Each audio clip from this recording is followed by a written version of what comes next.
Pourquoi sommes-nous si souvent prisonniers des jugements d'autrui? Pourquoi la parole d'un inconnu, le silence d'un proche ou le regard d'un supérieur peuvent-ils troubler la paix de notre âme? Ces questions, les sages stoïciens se les posaient déjà il y a plus de 2000 ans. Car l'homme, quel que soit son siècle, porte en lui la même quête, celle de la liberté intérieure. Épictète, esclave devenu philosophe, disait « Ce qui trouble les hommes, ce ne sont pas les choses, mais les jugements qu'ils portent sur les choses. » Et si ce n'était pas ce que les autres disent ou font qui nous blesse, mais bien la place que nous accordons à leurs paroles dans notre esprit? Voilà le cœur de la philosophie stoïcienne, se réapproprier notre pouvoir en distinguant ce qui dépend de nous de ce qui n'en dépend pas. Depuis notre enfance, on nous enseigne à chercher l'approbation des parents, des enseignants, de nos pères. Et peu à peu, sans même nous en rendre compte, nous devenons dépendants du regard extérieur. Notre estime se lie au jugement de l'autre et notre paix devient conditionnelle. Mais à quel prix? Celui de l'aliénation. Car tant que ton bonheur dépendra d'un sourire, d'un like, d'une validation, tu seras esclave. Le stoïcien ne fuit pas la société, il y vit, mais libre. Il ne se détache pas des hommes par mépris, mais par sagesse. Il comprend que les opinions sont comme le vent, elles passent, changent, se contredisent. Comment bâtir sa sérénité sur l'instable? Non, dit le stoïcien, je choisirai ce qui est en mon pouvoir, mon jugement, ma réaction, mon attitude. Je laisserai les autres à leur vent, et moi, je demeurerai ferme, comme un roc. Imagine-toi, au cœur d'une tempête. Le monde s'agite, les voix se lèvent, les critiques fusent. Et toi, là, au centre, immobile. Non pas parce que tu es insensible, mais parce que tu es maître de toi. Tu as compris que ce que pense un autre n'est que le reflet de son monde, pas du tien. Et tu refuses de lui accorder les clés de ton temple intérieur. Sénèque écrivait « Être insulté, ce n'est rien, à moins que l'on ne se croie insulté. » Voilà la vérité que peu osent regarder. Nous souffrons souvent non pas à cause de l'autre, mais parce que nous avons abandonné notre souveraineté. Nous avons ouvert les portes de notre esprit aux tempêtes étrangères, et il est temps de les refermer. La discipline du stoïcien, c'est de choisir à chaque instant où poser son attention. Ce n'est pas l'orgueil ni l'indifférence, mais la clarté. Clarté de reconnaître que l'on n'a de pouvoir que sur soi-même. Et cette lucidité n'est pas froide, elle est libératrice, car elle redonne à l'homme ce qui lui a toujours appartenu, son libre arbitre. Tu n'es pas obligé de réagir, tu n'es pas tenu d'expliquer, de te justifier, de plaire. Tu es libre de t'élever au-dessus du tumulte, non pas dans le mépris, mais dans l'amour de la paix. Car la véritable force n'est pas dans la confrontation, elle est dans la maîtrise. Maîtrise de soi, maîtrise de ses pensées, maîtrise de ses émotions. Marc Aurèle, empereur et philosophe, méditait chaque matin sur la brièveté de la vie, l'instabilité des choses et l'importance de rester centré. Il savait que le monde extérieur est incertain, mais que la paix intérieure est une construction. Chaque jour, chaque pensée, chaque silence est une pierre. Et toi, que bâtis-tu? Cette vidéo n'est pas une réponse facile, elle est une invitation à redevenir l'artisan de ta vie intérieure, à choisir, enfin, de ne plus laisser les autres dessiner ton ciel. Tu n'es pas un pantin, tu es une citadelle, et il est temps de relever les murs de ta dignité, de ton calme, de ta grandeur. N'oublie jamais, ce n'est pas ce que les autres font qui détermine ta paix, c'est ce que tu en fais. Et ce choix, ce pouvoir sacré, il est entre tes mains, dès maintenant. Prendre conscience du pouvoir que tu donnes aux autres. Chaque fois que tu te sens blessé par un commentaire, que tu modifies ton comportement par peur du jugement, ou que tu doutes de toi parce qu'un regard t'a troublé, rappelle-toi, ce pouvoir, c'est toi qui l'as donné. Ce n'est pas l'autre qui est trop fort. C'est toi qui, inconsciemment, as ouvert les portes de ton monde intérieur à une présence extérieure. Les stoïciens nous enseignent que notre esprit est un sanctuaire. Rien ni personne ne peut y entrer sans notre consentement. Mais encore faut-il en avoir conscience. Et cette prise de conscience est le début de la liberté. Lorsque tu commences à observer tes réactions avec lucidité, tu t'aperçois que le malaise ne vient pas directement des autres, mais de ton attachement à leur opinion. Tu veux être aimé, reconnu, valorisé. Ce désir n'est pas mauvais en soi, il est humain. Mais il devient dangereux quand il devient une condition de ta paix intérieure. Imagine que tu portes une armure invisible, celle de la connaissance de ta propre valeur. Plus tu es solide à l'intérieur, moins les flèches extérieures t'atteignent, car tu sais qui tu es. Tu n'as pas besoin que l'on te le dise. Tu n'es plus en quête de validation, tu es en quête de vérité. Cela ne signifie pas devenir indifférent. Cela signifie être centré, capable d'écouter une critique sans t'effondrer, de recevoir un éloge sans te perdre. Tu ne te définis plus par les mots extérieurs. Tu les entends, mais tu ne les absorbes que s'ils résonnent avec ta vérité profonde. C'est une révolution silencieuse. Elle commence par un regard honnête sur toi-même, par la reconnaissance de toutes les fois où tu as laissé les autres guider tes choix. Non pas pour te blâmer, mais pour te libérer. Car en vérité, personne ne peut te blesser sans ton accord. Et cet accord, tu peux à tout instant le retirer. Tu n'es pas une feuille au vent, tu es l'arbre. Et plus tes racines sont profondes, dans la connaissance, la maîtrise, la sagesse, plus tu es stable, quelles que soient les tempêtes. Prendre de la distance, l'art du recul stoïcien. Dans l'arène de la vie, nous sommes entourés d'opinions, de jugements, de critiques parfois déguisées en conseils. Ce vacarme peut être assourdissant. Et pourtant, au milieu de ce tumulte, le stoïcien choisit le silence intérieur. Pourquoi ? Parce qu'il sait que la distance n'est pas une fuite, mais une sagesse. Épictète disait « Ce n'est pas l'homme qui t'irrite, mais l'idée que tu te fais de lui. Ce n'est pas le reproche d'un collègue qui t'atteint, mais ta croyance qu'il a raison. Ce n'est pas le mépris d'un inconnu qui te ronge, mais ton attachement à son regard. En réalité, ce sont tes propres constructions mentales qui nourrissent ta souffrance. Prendre de la distance, ce n'est pas devenir froid. C'est refuser d'être l'éponge des émotions d'autrui. C'est comprendre que chacun parle avec son propre filtre, ses blessures, ses peurs, ses frustrations. Lorsqu'un être humain te critique, il projette plus qu'il n'analyse. Il parle souvent de lui et très peu de toi. Sénèque, dans une lettre à Lucilius, écrivait « Ce que pensent les hommes ne te concerne pas ». Cette phrase, aussi radicale qu'elle puisse paraître, est un remède puissant contre l'empoisonnement du jugement extérieur. Non pas par mépris, mais parce que ce qui importe vraiment, c'est ton propre rapport à toi-même. Rappelle-toi ceci, tu ne peux pas empêcher un oiseau de voler au-dessus de ta tête, mais tu peux l'empêcher de faire son nid dans tes cheveux. De la même manière, tu ne peux pas empêcher les gens de parler, mais tu peux décider de ne pas leur construire une chambre dans ton esprit. Le stoïcien observe. Il accueille ce qui vient, mais n'y attache pas son identité. Un compliment ne l'élève pas, une critique ne le détruit pas. Il reste centré, non pas parce qu'il est supérieur, mais parce qu'il est libre. Et cette liberté vient d'un choix simple, mais exigeant. Ne pas prendre personnellement ce qui vient de l'extérieur, car ce n'est pas à toi. Ce qui est à toi, c'est ta réponse, ton calme, ton jugement. Le reste n'est que poussière portée par le vent.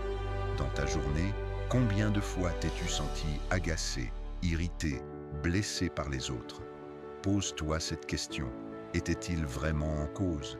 Ou est-ce ta propre attente, ton besoin de reconnaissance, ton exigence de justice qui t'a trahi? Le stoïcisme ne dit pas que tu dois tout tolérer. Il dit que tu dois choisir ce que tu laisses entrer. Tu peux entendre sans absorber, voir sans juger, ressentir sans réagir. Quand on te critique, respire. Demande-toi, est-ce vrai? Est-ce utile? Est-ce juste? Si oui, corrige-toi avec humilité. Sinon, laisse couler comme l'eau sur le dos d'un rocher, car l'opinion de l'autre n'a de pouvoir que celui que tu lui donnes. Tu n'as pas à t'expliquer à chaque instant. Tu n'as pas à te défendre contre chaque attaque.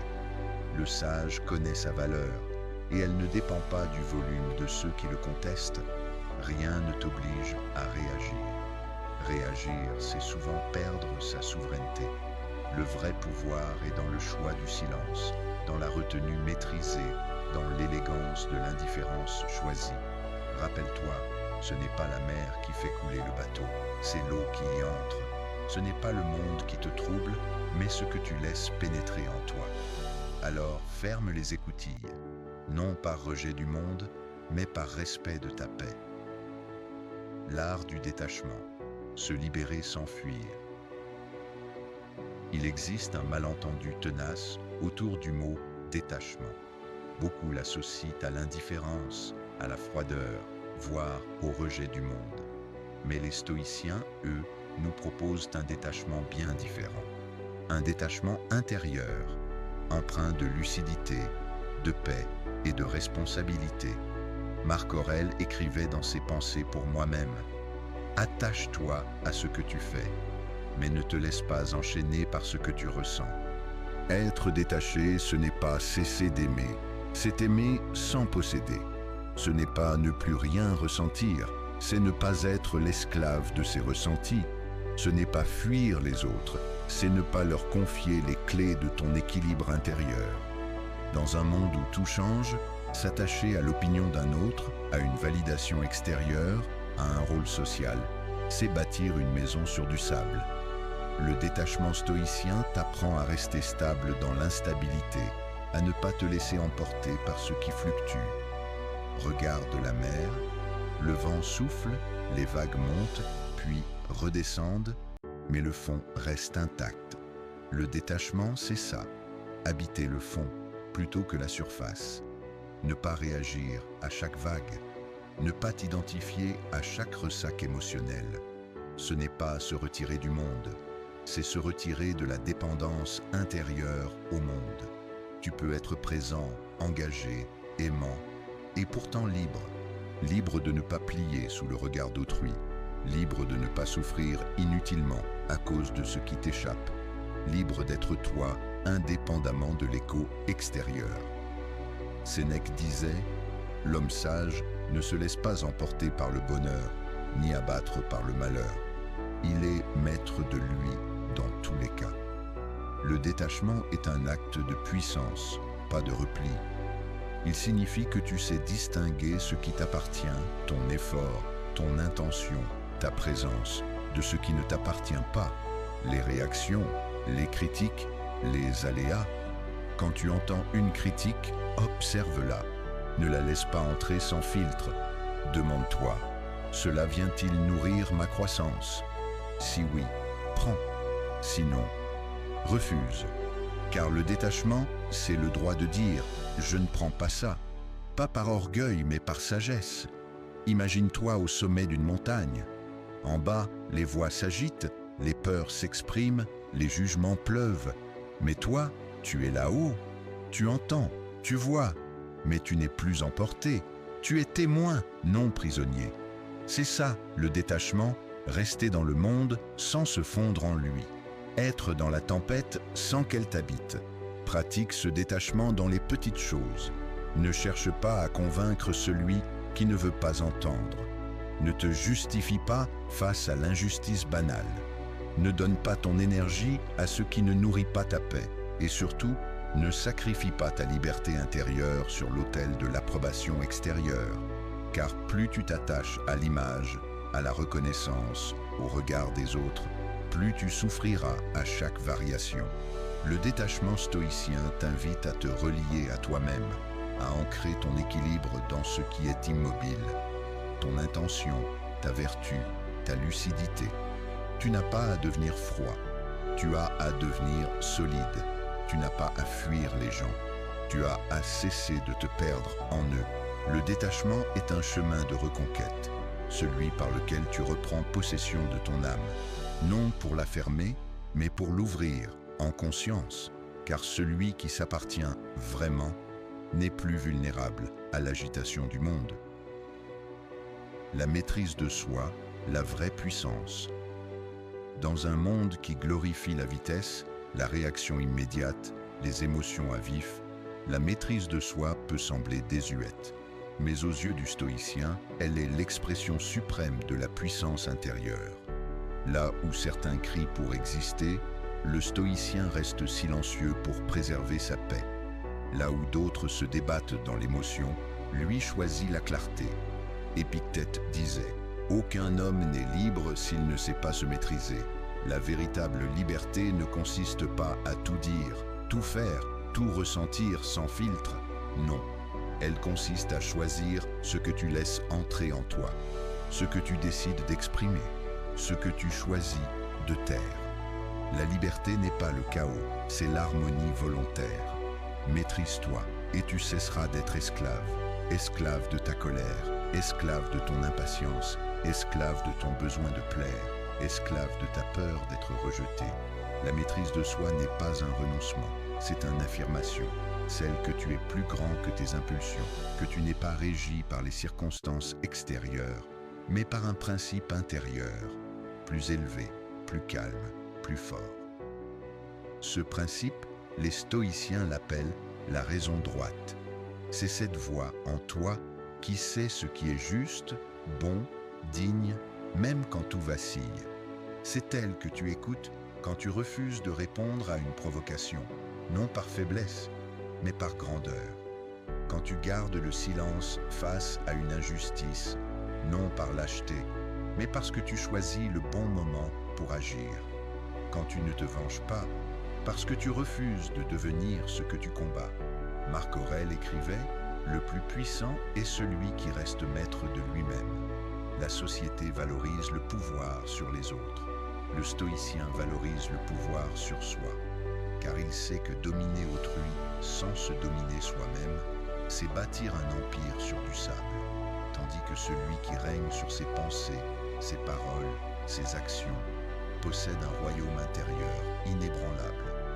Mais attention, la maîtrise de soi n'est pas un masque.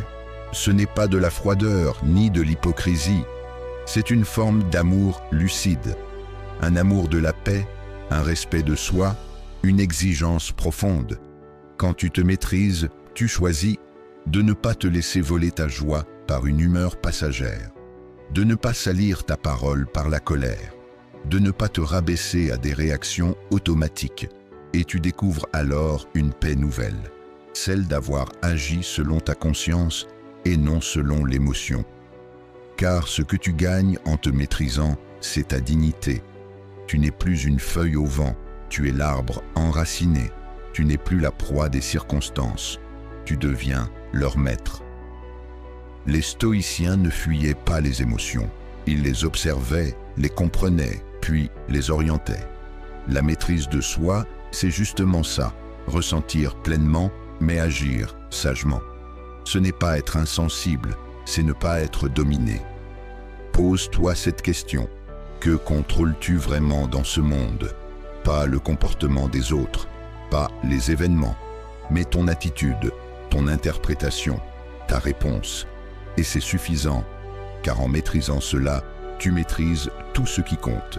Regarde un incendie, il peut tout dévaster, mais le feu maîtrisé éclaire, réchauffe, transforme. Tes émotions, c'est pareil, laisse-les gouverner et elles brûlent. Apprends à les canaliser et elles deviennent énergie créatrice. La maîtrise de soi est une discipline. Elle ne s'apprend pas en un jour, mais chaque instant est une occasion de respirer au lieu de réagir, de réfléchir au lieu de juger, de choisir au lieu de subir.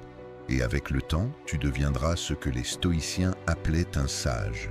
Non pas un être parfait, mais un être présent, conscient, en paix avec lui-même. Souviens-toi, il n'y a pas de plus grande force que celle de celui qui se possède, car celui-là, plus rien ne peut l'abattre. Quand tu ouvres les yeux sur ta dépendance aux autres, quand tu reconnais que ton calme fluctue avec les humeurs extérieures, un sentiment t'envahit, la perte de contrôle. Et c'est douloureux. Tu te rends compte que tu as laissé des fragments de toi dans chaque regard, chaque commentaire, chaque silence mal interprété, comme si tu avais donné les clés de ta maison intérieure à des passants. Mais la bonne nouvelle, c'est que tu peux les reprendre. Et cela commence maintenant. Reprendre sa souveraineté intérieure, ce n'est pas devenir froid ou indifférent. Ce n'est pas ériger des murs d'orgueil. C'est au contraire bâtir une citadelle paisible à l'intérieur de soi. Un lieu que personne ne peut profaner, car il t'appartient en propre. C'est là, dans cet espace sacré, que réside ton vrai pouvoir, celui de choisir ta réponse face au monde. Marc Aurèle écrivait dans ses Pensées pour moi-même. Tu as du pouvoir sur ton esprit, pas sur les événements extérieurs. Prends conscience de cela et tu trouveras la force. Ce pouvoir, c'est ta souveraineté. Elle commence par la connaissance de toi-même. Car comment peux-tu te protéger de ce qui te trouble si tu ne sais même pas ce qui te touche? Le stoïcien ne nie pas ses émotions, il les observe. Il sait reconnaître la colère avant qu'elle ne l'emporte. Il entend le doute avant qu'il ne s'installe. Il voit la peur avant qu'elle ne se fige. Il ne fuit pas ses émotions, il les accueille, il les examine. Puis, il décide, en conscience, de ce qu'il en fait. Être souverain, c'est distinguer ce qui dépend de toi de ce qui n'en dépend pas. Si quelqu'un te critique, cela ne dépend pas de toi. Mais la place que tu donnes à cette critique, elle, t'appartient. Si quelqu'un te rejette, tu n'as pas de pouvoir sur son choix. Mais tu peux choisir de ne pas te rejeter toi-même. Et cette distinction, répétée chaque jour, devient une force tranquille. Car au lieu de vouloir tout contrôler, tu reviens à ton domaine de maîtrise. Toi, ta souveraineté s'exprime aussi dans tes valeurs. Un être libre ne se laisse pas modeler par la foule. Il choisit ses principes et il s'y tient. Il n'est pas un caméléon changeant de couleur selon l'environnement. Il est un phare.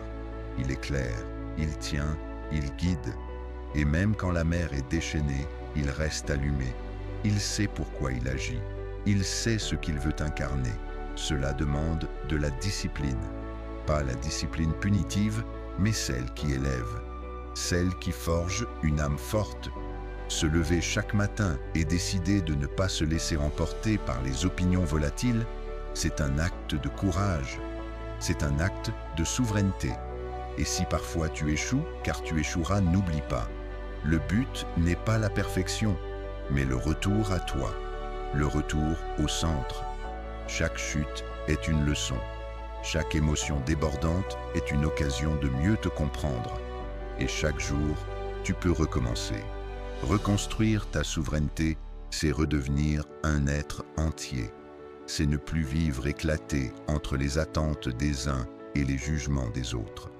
C'est rassembler tes morceaux, te recentrer, te relever, non pour t'opposer au monde, mais pour te poser dans le monde, avec calme et force.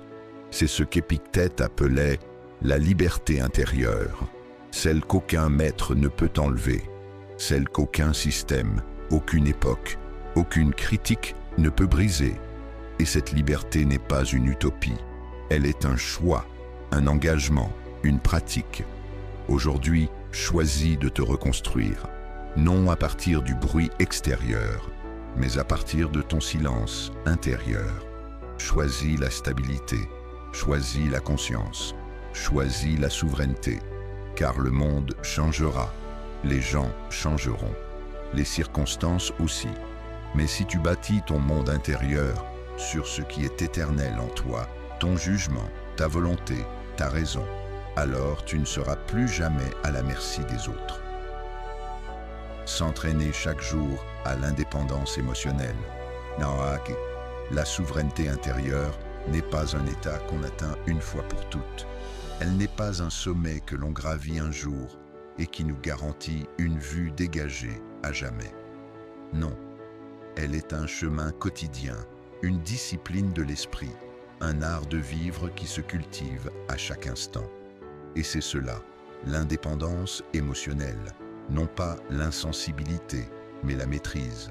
Une paix active, entretenue comme un feu sacré. Le stoïcisme ne promet pas de te couper des émotions. Il ne te rendra ni de pierre, ni de marbre. Il te rendra vivant, mais maître de toi.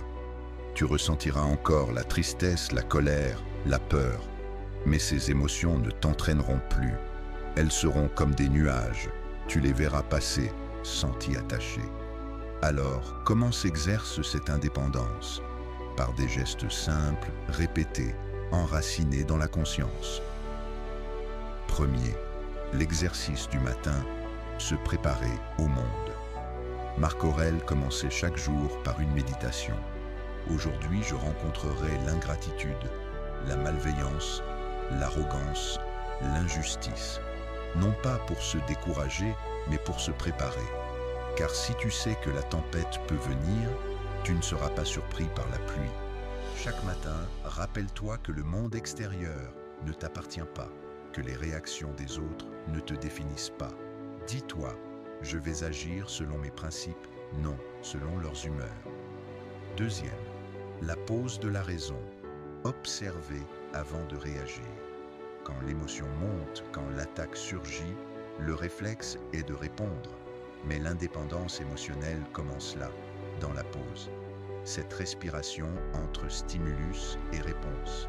C'est là que réside ta liberté. Épictète disait, ne dis pas « j'ai été insulté », dis « on m'a adressé des mots » et c'est moi qui ai décidé de les vivre comme une insulte. Prends l'habitude de distinguer les faits de tes jugements. Tu verras alors que bien souvent, ce qui t'atteint, ce n'est pas l'événement lui-même, mais le sens que tu lui donnes. Reprends ce pouvoir d'interprétation. Il est la clé de ta paix. Troisième, la relecture du soir, apprendre de soi. Le soir venu, fais un retour sur ta journée. Pas pour te juger, mais pour comprendre. Où as-tu réagi par automatisme? Qu'est-ce qui t'a blessé? Pourquoi? Tu n'es pas ton erreur, mais tu es responsable de ton évolution. Note tes émotions. Apprends leurs racines. Sois ton propre philosophe. Et remercie-toi pour chaque moment où tu es resté centré, même une seconde, car chaque maîtrise est une victoire. Quatrième, l'entraînement à la gratitude. La gratitude est une arme silencieuse contre l'instabilité émotionnelle, car elle t'ancre dans le réel. Elle détourne ton regard de ce qui manque vers ce qui est. Elle te rend moins vulnérable au jugement, car tu cesses de mendier la reconnaissance extérieure. Tu sais ce que tu as, tu sais qui tu es. Chaque jour, note 3 choses dont tu es reconnaissant. 3 choses que personne ne peut t'enlever. Cela te rappellera que ta richesse ne vient pas des autres, mais de l'intérieur. Cinquième, l'art de l'indifférence choisie. Être indépendant émotionnellement, c'est aussi ne pas tout absorber. Tu n'es pas une éponge. Tu as le droit de dire non, de te protéger, de ne pas tout écouter, de ne pas te mêler à tout. Ce n'est pas de l'égoïsme, c'est de l'écologie mentale. Marc Aurèle écrivait « Le calme vient quand on cesse de s'occuper de ce que disent ou font les autres et qu'on se concentre sur ce qu'on doit faire. » Choisis où va ton attention. C'est elle qui nourrit tes émotions. Si tu donnes ton énergie aux rumeurs, aux critiques, aux jeux de pouvoir, tu seras agité.